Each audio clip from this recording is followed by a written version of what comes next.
The second edition of the Russia-Africa Forum has taken place at a cataclysmic juncture. Foremost is the suspension of the Black Sea Grain Initiative unilaterally by Russia, a truce which was brokered by the UN and Turkey to ensure grain supply to countries, mostly from the African region, to supplement their grossly inadequate focus on food security, days prior to the meet. Secondly, the reported Wagner Rebellion, a private army of Russia, which masquerades as trainers but openly indulges in alleged covert activities, sent a sort of uncomforting signals to those countries, particularly in the Sahel region, which are trying to distance themselves from the ex-colonizers, who ruled the roost in the fragile region. Thirdly, all these developments are taking place when the Russia-Ukraine war continues unabated with its accompanying destructive trail for both warring groups, but so far more pronounced in Ukraine. The situation, as analysts point out, can take a curious turn at any time, since it is a war of proxy between the West, read NATO, and somewhat isolated Russia, except for a vague supportive mantle from mighty China. As uncertainty is continuing and is likely to be so for some time at least, analysts are speculating what would be the end results. Can Russia withstand the onslaught from all sides? Can it, Russia, keep the momentum in the war of attrition, drawing from its limited resources against the massive protection extended to Ukraine by NATO, at a time there is visible war fatigue evident there? International diplomacy always works on a treacherous path. Those who have the unfathomable capacity to pay can marshal support. History is replete with examples of such ilk. Will Russia be able to upstage the West in the game that they have mastered over the years through overt and covert operations? Vladimir Putin would have had the last laugh if he could have managed the presence of a large number of heads of state.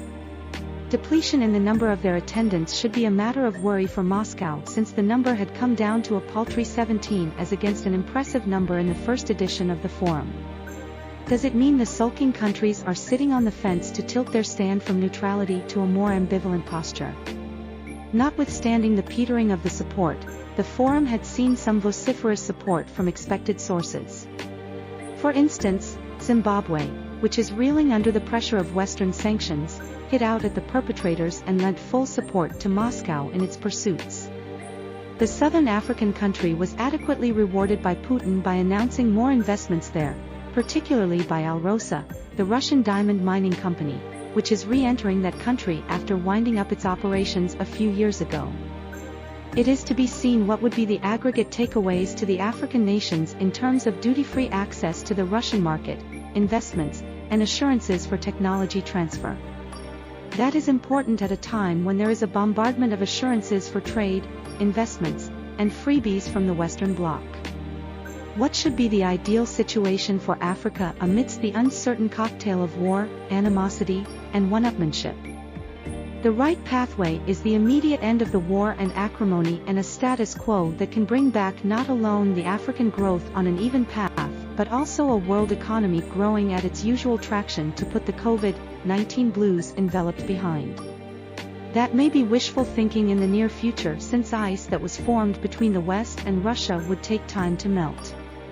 A more possible scenario would be thawing down the situation and taking guard against the perpetration of the situation. That can be easily achieved by the West lifting sanctions partially that they have imposed on Russia on its export of food grains and fertilizers, along with allowing Russian banks to operate normally, such as resuming SWIFT payment facilities, opening up of LCs, etc. Reports indicate that sanctions have grossly handicapped Russia, particularly its hydrocarbon sector. Indeed, that is also the easiest route to Africa to force Russia to resume the Black Sea Grain Initiative to tie down their present food crisis. Yet, there is a gainsay in mentioning that the food crisis has forced the countries in the continent to look inwards, shoring up their agri-capabilities to emerge as powerful links to enable the largest continent having the maximum number of cultivable acreages of land to emerge as the granary of the world. That should be the goal of Africa in the long run.